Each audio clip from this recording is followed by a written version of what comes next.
It seems that David Miller, Letters, January 7, has not read Andrew Wilson's Growth Commission report, as it clearly states on page 43 that Scotland should explicitly reject the austerity model pursued by the UK in recent years.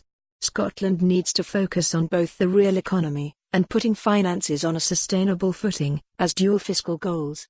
There will be much work to be done to bridge the gap between Scotland's performance and potential.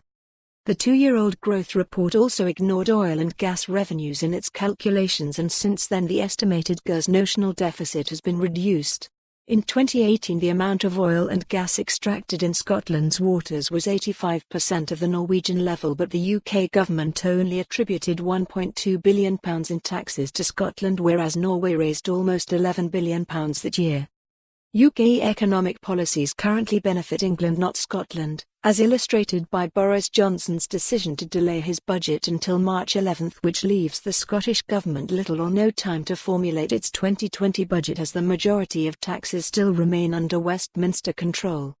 Mr. Miller repeats common misunderstandings on the EU, as there is no queue to join the EU and no country is forced to use the euro, while Malta, Luxembourg and Ireland have more say and influence over the EU/UK trade negotiations than Scotland as part of the UK.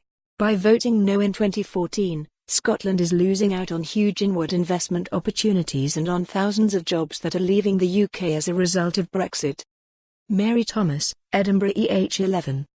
Is Scotland the world's most forgiving political environment?